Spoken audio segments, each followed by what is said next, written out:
Hey, welcome everybody. Welcome to the Beyond the Clipboard Creative Careers with a Sport Psychology Degree webinar. This is in the prelude to the Blue Ocean Summit. So the themes of the different webinars I've been doing every week have been centered around how to understand what that concept means, how to apply it to your practice. And this one specifically looks at sports psychology. Now, let's start off with some issues. I've talked about this numerous times and relevant to the sports psychology field. These are things that we're going to see and deal with once we graduate. Now, approximately 38,000 grad students in psychology. So this is just general. This could be any subfield of psychology, not just sport.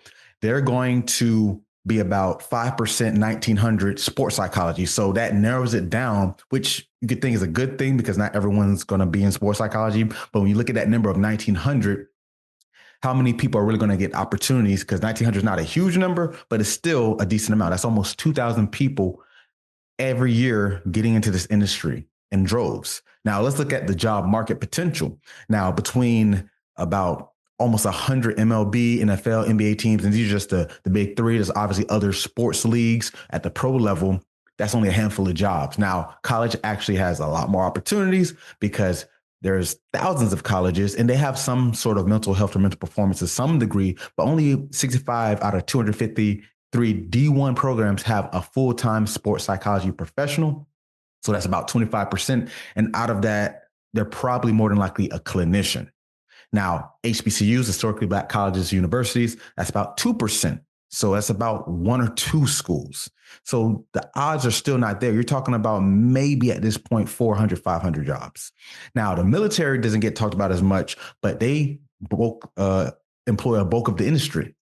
Now, this is still limited because let's just say that's another 1,000 jobs. We're about 15, 1,600 jobs. So that means there may be room for 300, 400 people, but that's every year. We're not factoring the fact that every year these are getting more people. So those same groups of people are fighting for the same jobs and turnover just isn't there. A lot of people who have been in the industry working certain job roles or certain schools, certain teams. I've been in this field since 2012. A lot of them are still there. So almost 14 years later. So the turnover isn't high at a lot of the coveted jobs. Now, the more entry-level jobs, of course, there's going to be more opportunities because people either get out overworked or they just don't find it's a good fit for them and they just leave the industry. Surprisingly enough that I've heard so many people when I was in school, so that was a while ago, that was 13 years ago, but also people even outside of that and after that saying that a lot of their cohorts when they graduate aren't in the field within a year or two, if at all, because the jobs just aren't there. And that's why I say going beyond the clipboard. Clipboard is really symbolism, right? Depending on your role, you might not have a clipboard. You might be in an office. You might be in a classroom.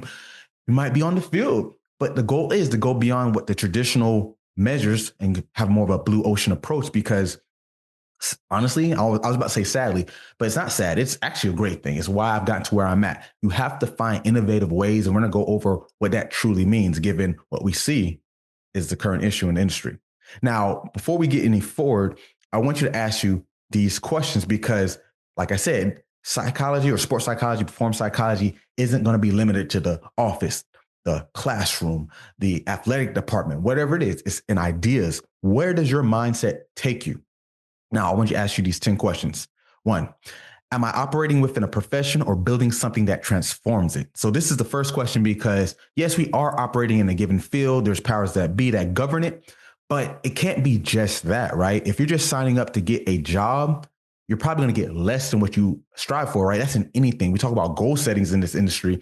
You're going to get less than what you set out to do. That's just how it works. Now, that gap between what you want and what you get is going to get thinner or bigger depending on your effort, just circumstances that may be in and out of your control, but it's going to be less. So if you're only doing to get a profession, a job, a career, you're going to fall short of that. And that's going to be kind of disappointing. So what are you doing to transform what you can be? 2, what ideas do I have that could serve more people than I can reach in a session? We talk about this a lot of times, relegating our work just to an hour or a session or whatever the quantified time is very limiting. It's not saying it's not helpful because, hey, our goal is to help people. But wouldn't it be nice to reach more people? You still can do the more traditional one-on-ones or group sessions or team trainings. But if you can get to more people, that works on a marketing side, but also as an impact side. 3, where can my psychology background intersect with technology, media, or design? So we're going to talk more about this, but basically saying Your background, what you learn, when people say my value, my worth, my credentials, this is where it matters, not just checking off some boxes or getting some degrees. It's saying that what I know and what I understand with my expertise, what fields or what industries can that then further. Now, athletics is the lowest hanging fruit, right? You have an athlete that's not performing well, let me help them perform better. But what about other industries that you can help? Machinery, you can help technology, you can help marketing, you can help organizations that aren't sport related. The factors still remain. So why aren't we using those? 4, and this is a big one. What problems do I see in my field that I'm uniquely equipped to solve? This kind of goes with 3 a little bit because there's always going to be problems. And our jobs, I think, is to find solutions. If we can find solutions, we do what we need to do versus just saying, oh, I'm going to give some interventions or I'm going to just give you some education, some knowledge. No, we need to solve something that isn't going the way it should. Now, you may have a unique set of skills that may not even be psychology related. It's just something that you know or learned through your years. And this is called analogical thinking, when we take one sector and put it in another to make some kind of problem solving. 5, how can I use storytelling to make psychology more accessible and engaging? I talk about this all the time on my page. I love history. I love telling stories. People relate when they can hear something that parallels what they have gone through or might go through. Now, we use stories, not saying once upon a time there was a guy. I get that that sounds kind of cliche, but it's saying that if you can paint a vivid picture and engage the client or engage the populations, this works as, okay, I want to know more versus, oh, I'm just teaching you. I always tell my team, we have meetings, you need to not teach them, but still make them want to learn. And that sounds very contradictory, but that's where this comes in, because if you can paint that vivid picture, they're going to learn by just being enthralled by what you're saying, what you're hearing, and then you got them. 6, what's one way I can apply sports psychology principles outside of sport? So going back to what I said earlier, go to the next hanging fruit, because I say sport is obviously the lowest hanging fruit because it is the industry, sports psychology. And some people say performance. So I always say everything's a performance. Musicians, that's probably the next best thing, because musicians have to perform, they have to memorize notes. You got the cognitive aspect. So you got different realms where you can now use your skill sets. Now, music might be the next step, maybe dancers, someone in that performance art sector, right? But you can think about practitioners who have to do a lot of thinking under pressure. This could be corporate executives. So that's something that gets in this wheelhouse, but there's a lot more that's out of that too. 7, if sports psychology were an industry of innovation, what role would I create for myself? Now, if you can think of things that I can do differently, which there probably is something you've thought of. And if not, think about that. I want you to think about all this. And if there is, what would I do to make myself fit in? Because a lot of times people see what's happening. I always say the powers that be, and they figure that's what I need to do. I've had interns come through and say, yeah, this doesn't really fit what I think should be done. And which is funny because they're seeing me actually do it. But at the same time, maybe it doesn't fit for them my way, but it's not the only way. And same thing on the other side with the powers that be. That's not the only way. So find out where you can fit. And if it doesn't fit, figure out how a way to create a role for you. 8, what does it mean to bring psychology into the future of work? And this is a big one because as we see the ever-changing industries or just the world in general, it's 2025 at the time of this recording. Now, if you look beyond the last 30 years, there's been a lot of technical advances that made our lives more efficient, but they come with their own issues. But the point of that is, how can we continue making these predictions of what's to come in the future of this industry and how it's going to change? Let's use something like AI. That's something we're going to talk about. AI has changed everything. And you got to keep up on this. And if you don't, you get left in the dust. So where is the future going with it? And how do you bring psychology into that? 9, and this is a big one. I like this one. What's the boldest idea I've had that I've been too hesitant to share? You probably have something, but you haven't pulled the trigger because you don't have the means, the resources, or maybe you need a little more push. Maybe you need someone to help you perform better in that sense, because that idea may be the difference. Me, I love taking risks. I'm a risk taker. I have a lot of ideas. I'm a nonstop thinker. I love to create. But at the same time, I don't hesitate to share them. And if it works, it works. If it doesn't, it doesn't. But the goal is, how many can I get out in a systematic way, not just saying spew out everything, but the things that make sense, test them, and we'll talk about that, and then make them happen. And if not, we pivot. And the last one, how can I move from being a consumer of psychology to a creator of new systems? This is a big one because when you say consumer of psychology, you might think, well, I'm not a client, but that's not what it means. It means, how do I go from just the one who wants to learn all the research, all the jargon, the data, the interventions? That's great. I have so many up and comers come through these doors and not fully get what they really are. You got to understand what it is. It's not just you loving or understanding this field, because a lot of people love it, and that's not enough. The people outside do not care that you love it. It's not saying they don't care in a dismissive way. It's just that that's not going to get them to buy in.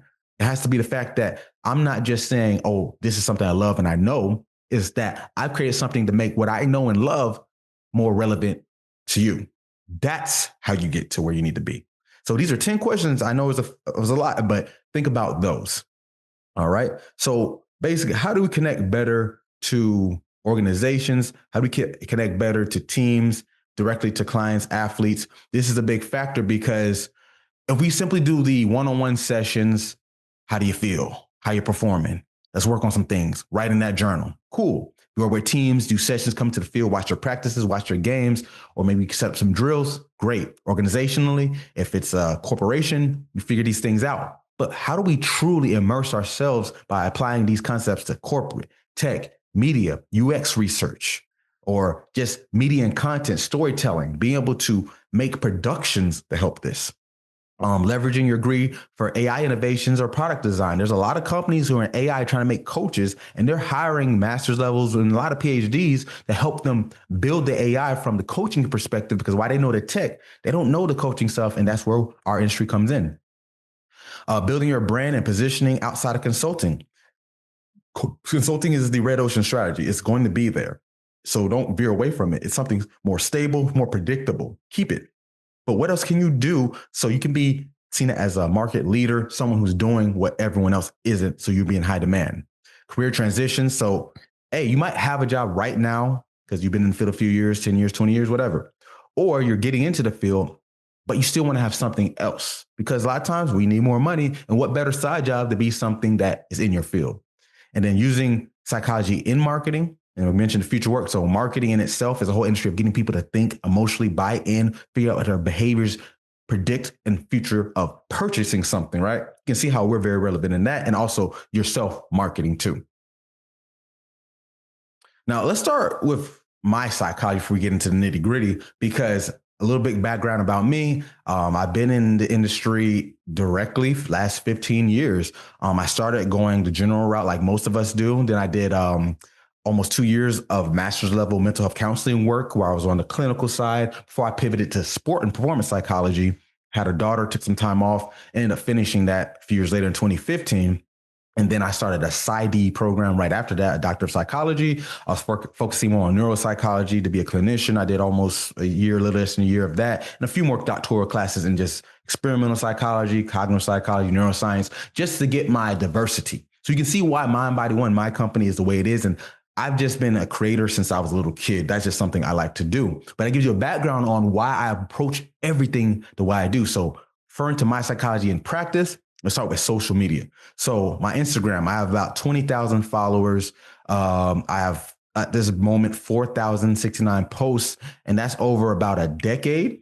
So if you do the math, that's 400 a year. But I would say it might be even a little more, because the first 2-3 years of that 10 years, I wasn't posting as frequently. I was kind of in a little different of industry, not like I am now. So I would say that even more than 400 a year. It's a lot of posting, and it's very relative. And this is something people get nervous of in our industry, of being confused with an influencer or creator versus an educator. I'm saying, why can't you be both? Don't demonize words. Don't make it pejorative because it sounds bad because you want to be compared to a TikToker doing dances and stuff. You're not doing that, so you have nothing to worry about. I post all the time because it's branding, it's marketing, and first and foremost, it's building trust and education. And this is why social media is so important. Let's go over some of the other ones. So YouTube is another medium I use a lot. I've been a lot more active on that, I would say, in the last year or so versus Instagram, because YouTube has a different kind of market, a different type of ability to tell stories. You can post much longer videos. I have podcasts, I have content videos, I have things that are directly related. Some things are a little outside the box, but for the most part, you can see in the top left corner, you see, is he a saint or a devil? This was to a show I used to watch, and I watch a lot of TV, but when I do, I get enthralled. And I said, is he a psychopath? Using some of my clinical background, I went through the DSM-5, went through each symptom and checked them off. And it was more educational. I even disclosed that at the beginning of the video. It got a few thousand views because it was a popular show at the time, just about 2-3 years ago. And it did pretty well. In the middle, you see 3 different videos. 2 are from Love is Blind, which is another show. Once again, when I do watch TV, I make something of it. And the other one's with Sha'Carri Richardson when she got suspended a few years ago.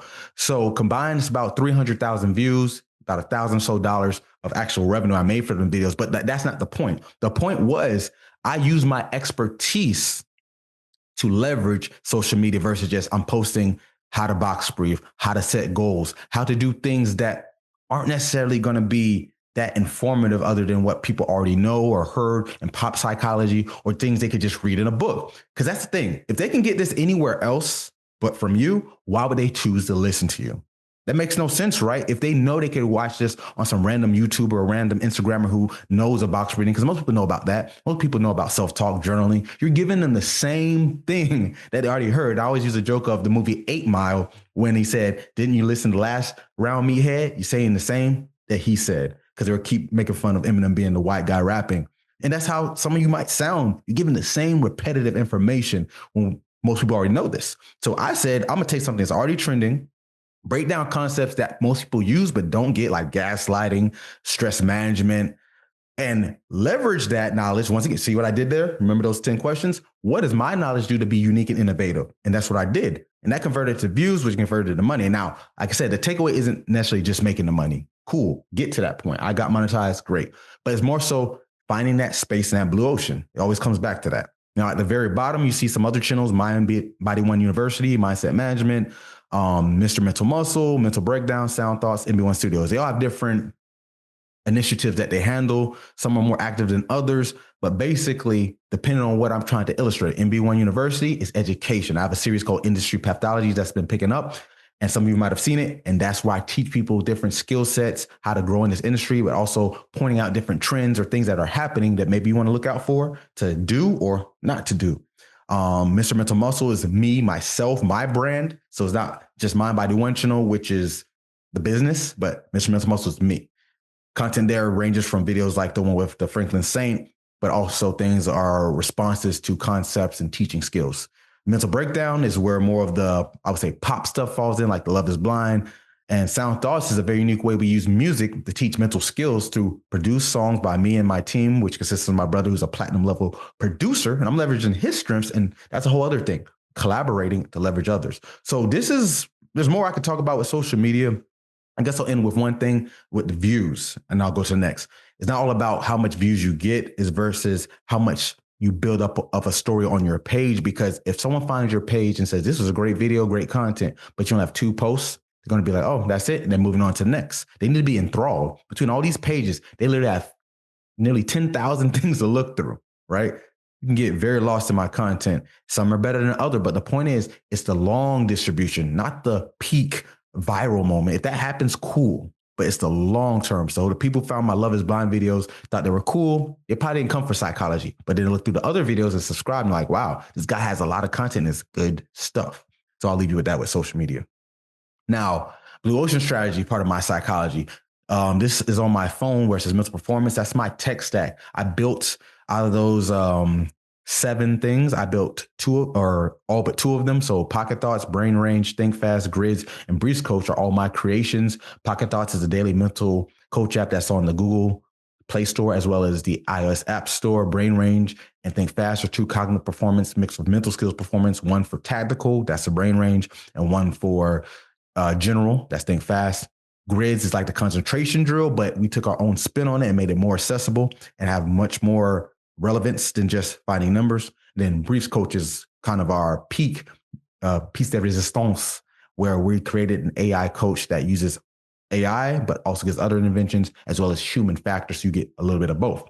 And that's a little snapshot of how it looks on the actual app for briefs. On the right-hand side, we can get a brief where it gives you AI responses, and then brief a coach where you can get an actual person that gives you bite-sized information, which is about a minute and a half max, where now you're getting it kind of like a social media influencer who would be talking about mental health in a more colloquial way, but now we're doing it because it's curated for you. It's not saying we're going to message you back in a sense of to you, but it is to you, meaning we're not going to say, hey, John, hey, Lisa. It's going to be as if you just scrolled by and saw, wow, this post resonates with me. The difference is it does because it was meant and curated for you.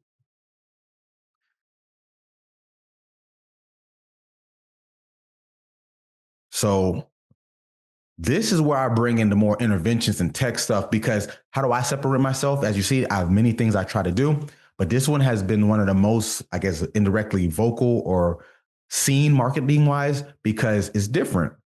And you can see on the top left, there's one of my SWAT guys doing some of our cognitive brain range drills from the tactical side performance. And that gets buy-in. I work with law enforcement agencies because they've seen the typical mental skills training. They've seen that military as well, but they haven't seen this. This does not exist. We invented this. Now there's different forms of people doing technical training where they have lights and reaction, but they're not coming from where my expertise is. And that's my unique position to market to them, because you can get some tactical guys who know this, but they don't know the psych or the mental, or you get some mental people who couldn't ever build that. So I beat them on the best of both worlds. On the bottom, you can see some more dynamic things, where some reaction drills, some HRV, where it's measuring how well your heart and brain are communicating. So we get some tangible, measurable ways. So I do this, and I say on the first part, because a lot of sports psych interventions resemble arts and crafts. They look, for lack of a better word, they look lame. And it's cutesy wootsy, and it works when you're working with lower level populations like kids up to even college. But once you get to the level I've gotten to, when you're working with people who either lives depend on this or millions of dollars, you got to make it make sense. It needs to resemble something that they go to understand. And it also needs to be something that is going to make them roll their eyes. And they might still roll their eyes to this, but I can come a little bit harder with the aspects that it's a very legitimate and it has carryover and it gets the buy-in. That's the first thing, buy-in. Everything else is up to me to make sure it's succinct, measurable, relevant, and usable from a science standpoint. That's not their job. Their job is to buy in, and then we can get them to do it, and that's how they get better. All right, so going back to the clipboard, how we get beyond this, beyond what everyone expects, everyone does, make you different. So the field is shifting, right? Just like I said, they don't want consultants. They want people who create. Maybe not the word verbatim creator, but they want someone who's going to make an experience where they couldn't get anyone else. And they're going to want to get the buy-in where they get the person in front of them is not just there to preach. Like I said, you need to get them to learn or want them to learn, but not teach them, right? And that sounds like a contradiction, but you do it through these interdisciplinary approaches, right? Psychology plus technology by creativity. These together have a foolproof plan, but it's up to you to figure out how that works for you, right? I have my ways, and that's a whole other webinar if I wanted to go into specifics, but this is how you make it so no one can catch up to you.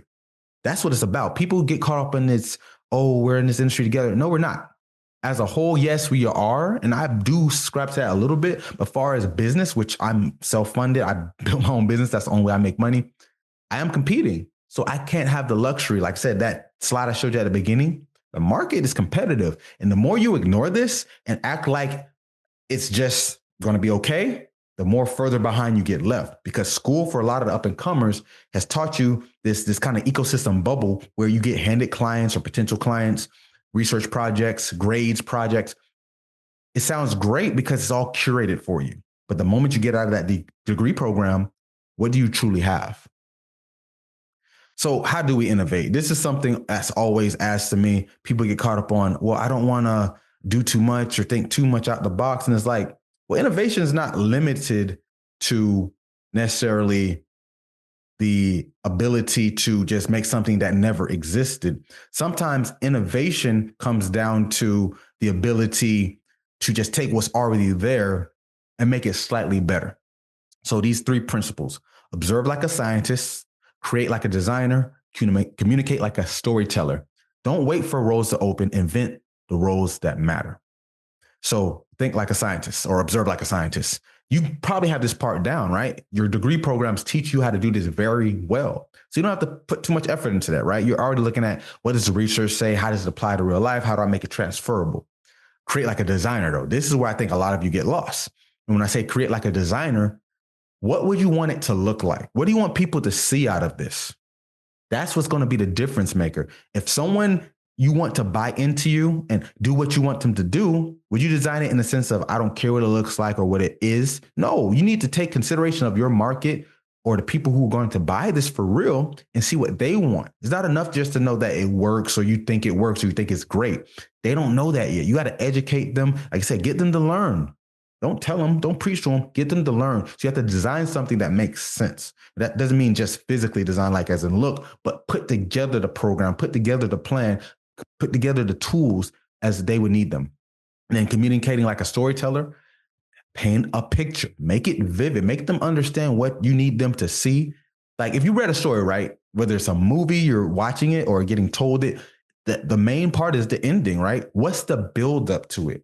You ever watch a movie or read a book where it was anticlimactic and you're like, wow, that didn't really pay off in the end? That's what we got to do. We got to make the ending pay off for them. If they're going to invest time and money into us, they want to get something on the return. I know that's hard to do in this industry. I agree, but you have to be able to do it.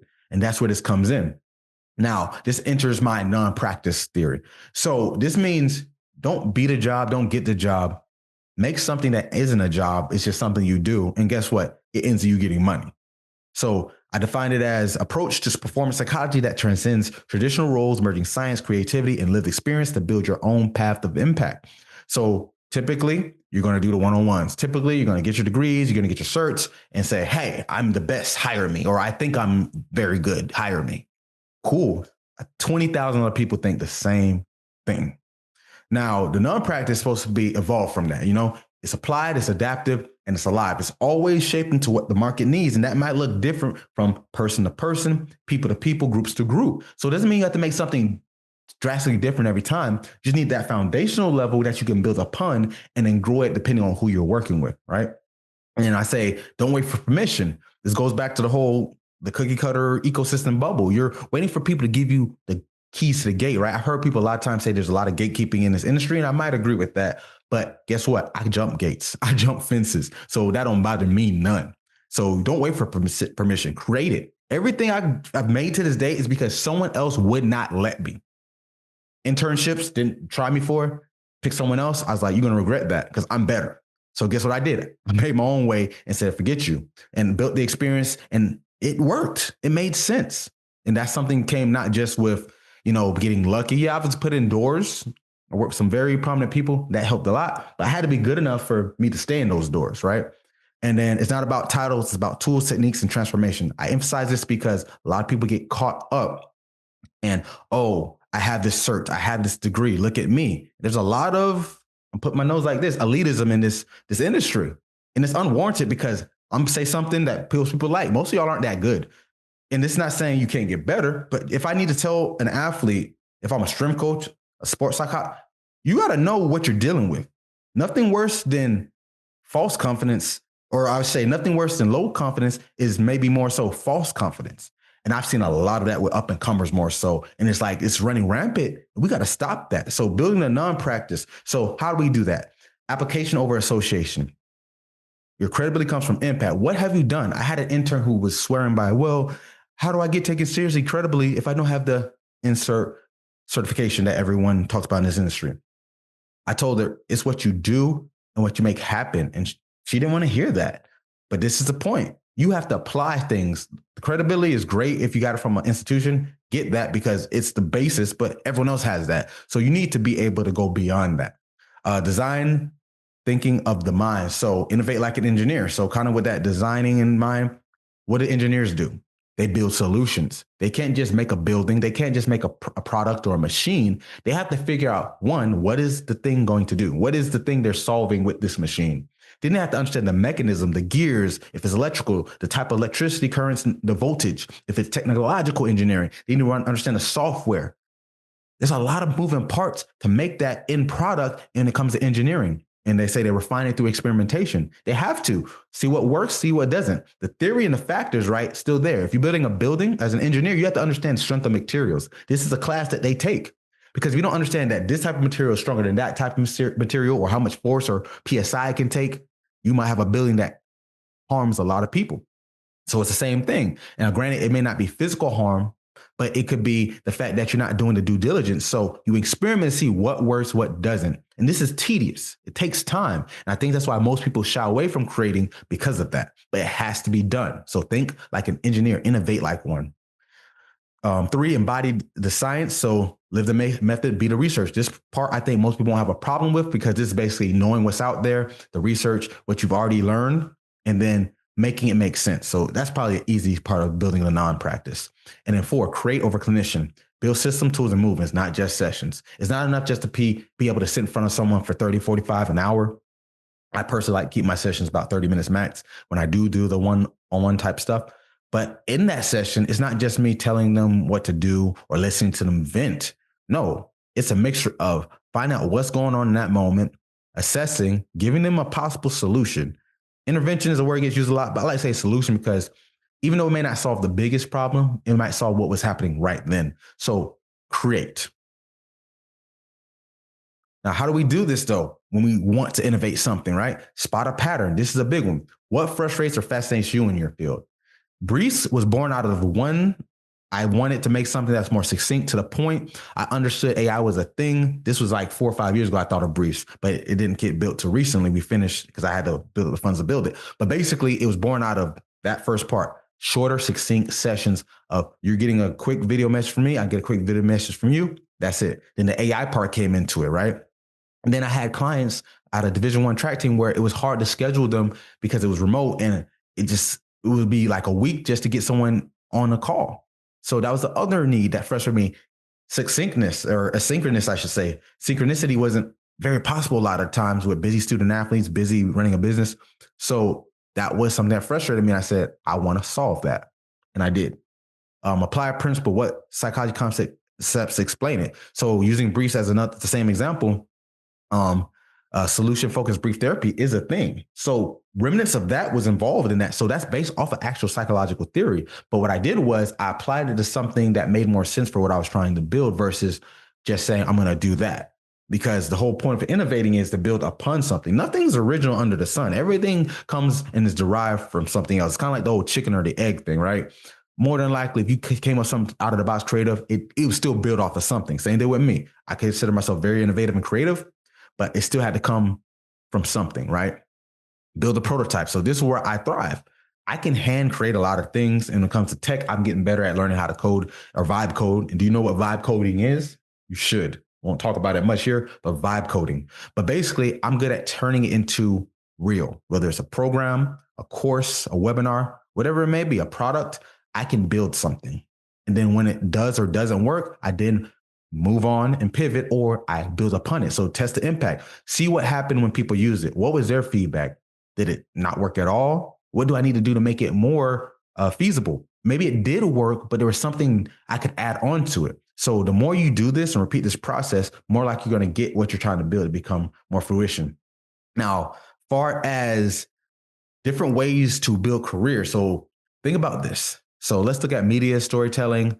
It says sports docuseries, podcast, content creation. That's probably the lowest hanging fruit. We all have a cell phone where we can type in anything, learn anything. It has a camera on it, has a microphone. So at the minimalist, you can record just audio, but I recommend video because visuals are very important. And you can just start there because like I said earlier, building a social media platform is not really about likes and views. It's about trust. Because when it comes to educating people and branding, how do I trust a brand that I don't see? If I don't see this brand, why would I buy it when I finally do get eyes on it? Because people think the fact that they just present it and people are going to say, I love it. No, you have to build that value. You have to build that trust and make people understand that, they've spoken on this numerous times and I understand what this means now. I think I will buy their product. That's why storytelling and building content is so important because it gets that trust we were talking about. Like I said, you have to get them to learn without teaching them. And that comes through by proxy, building this content, building these stories, right? And there's many ways you can do that. Corporate and leadership. So different programs for organization, culture building. I do team building workshops. I do cognitive training. I do all types of things for organizations more in a performance sense, but it doubles as like workplace culture building, team building, which these companies do want to do. So think about how you can put that into effect. Tech and UX research. So in this aspect is more so using your skills in the psychology or the brain sciences to help companies who are designing tools for everyday life. But there's always a human factor to it, elements that is going to make the person need to understand, think, process, take in imagery, and you can use your skill set. So like, for example, AI, this is a big thing. We can understand learning language models where How can a system, an AI system, be better appropriate to aid in helping someone, not even just with psychology or consulting, but responding to questions and prompts that it's given? Someone who studies the mind and behavior like we do has a lot of insight on that. Or it says cognitive testing. What type of processing speed goes into someone who quickly recognizes an item on a shelf? Visual input. That's a little different with vision, but it still goes into the brain and brain behavior sciences. Education and certification. This is another, I would say, lower hanging fruit because you can make a course. Literally, it could be 4 modules. It breaks down the basics, the fundamentals, how you do it, and then enrichment and maybe a test at the end. So simple as that, right? That could be a website, that could be an actual course, it could be an app, but basically giving people the ability to learn what you've learned. Because there's a lot of people, this is a very big industry, and a lot of things that I talk about, I know a lot of people haven't heard. There's a market out there for that in product and innovation. So this goes a little further. Like I said, I've invented different apps and tools. And that takes a little more resource, especially when you're building it out, costs money. So I know that could be limiting, but planning it out still doesn't stop you. If you really want to pull the trigger, it might come time to finding investors. And I know this is something we don't really want to do because we're in our comfort zone, right? And I always criticize people in our field on this. You never let your clients or athletes stay in their comfort zone. So why should you? You may not like posting. Too bad. You need to do it. You may not like trying to figure out ways to scale a business. Too bad. You need to do it. And if you are in an organization already, these same things, people think that this is only for business owners. No, this makes you more valuable in an organization because people don't like to hear this. As a guy who owns a business and pays people, you're going to have to eventually have a crossroad where someone needs to be paid more or less, or even let go. And the people who get considered to stay, usually the ones who bring more value. So all this is relevant, even if you're not a business owner, you work in an organization. Now here, this was a new wave of careers, so I won't read through all of them, but I just made up some fancy names. I'm not big on titles, but it's like create something where you can be your skill set, your abilities, and something relevant to this field. Create that non-practice. So let's jump around. So human performance storyteller. I like this one because it turns psychology into media narratives. Like my music one. That's different. You like making music, whether you play an instrument, sing, rap, interpretive dance even, right? Or you're just good at telling stories. Make literal like media content. Like if you're watching a movie, it doesn't have to be a 2-hour movie, but maybe a 15-minute short where you have actual actors and you do it like a production where you build it out and you promote it and it grows and it grows. And from a branding standpoint, it's great for you. And if it gets monetized, say on YouTube, or you maybe put it on your own site, you sell it. These are ways to do it different. Applied mental fitness architect. So builds mental gyms for focus and stress. Imagine going to different companies or small businesses or even large businesses. Say, I could build you an area where it'll help build mental focus, stress management, so your employees can be more present when they are there and less likely to call out over stress issues because companies like it when their employees are there and working. And a lot of companies do have like a little nook where some books or a little resting pod, but you can take it a step further with your skill set and make it happen. I'll say one more. Cognitive brand strategist. So using psychology to drive marketing impact. Understand how you can use your skill set from what you know to how these companies get more people buying their product, understanding their product, and wanting to get more from it. So these are just ideas. Now, media and marketing. So like I said, marketing and media, they go hand in hand. Branding, content creation, it's a double-edged sword because at the same time, you want to be able to show what you can do by posting the content, but it also is a commercial, which also gives you aspects of people investing in you. And this is the one takeaway I didn't mention on the social media slide I put up with my content is imagine a world where one-on-one that can only help one person.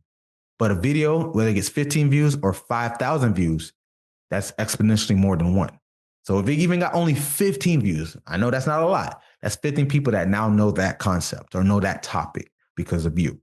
These are micro interventions and people don't ever look at it like that. They get caught up, oh, it's tedious. Or what if I don't get a lot of views? I had someone, a former colleague, they were like, I posted pretty consistently for like a month. Then they gave up because they weren't getting any views. But guess what? It's a long tail distribution. Those videos are always there. It gives people chances to come back and go through it. Don't look for virality. That's the mistake. And I think our instant gratification brain and the fact that going viral is considered a great thing actually isn't unless you have a lot of content. If you go viral right now and you only have 2 posts and one was good, but the You have nothing else to go through, and people are going to check out. People have short attention spans, and when they see you have nothing else, they think you're not trustworthy, right? People are going to say, oh, they only posted that. They don't know their stuff. It doesn't mean you don't, but that's the perception. So that goes back to even my other page when I said teaching people how to understand this stuff, how people buy in. That's part of it. People perceive better as more. They say quality or quantity. I say yes. I'm going to put out a lot of quantity, and it's all going to be good. There's going to be some that aren't as good, but it's all quality though. It sounds like, well, I time it. That's an excuse. Do it. And the last one I'll go over is psychology and AI. I already talked about it a little bit.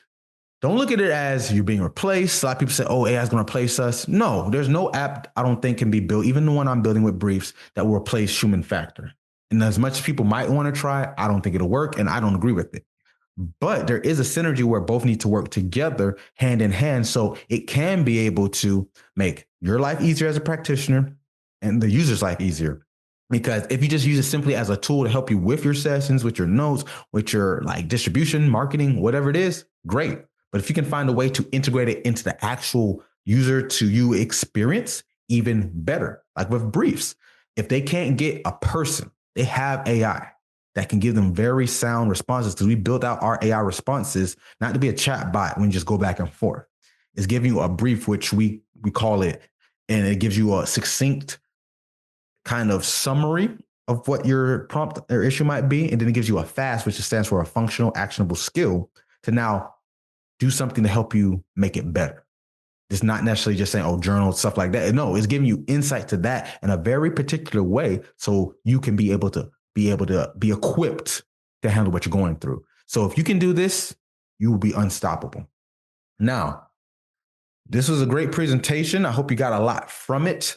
The Blue Ocean Summit is coming up, so make sure you get your tickets. If it's in person, you can come down to sunny Deerfield Beach, which coincidentally is right across from the ocean where the summit will be. But if you can't, we do have virtual options. We have a bunch of great speakers. So please make sure you come by. And as always, get your mind right.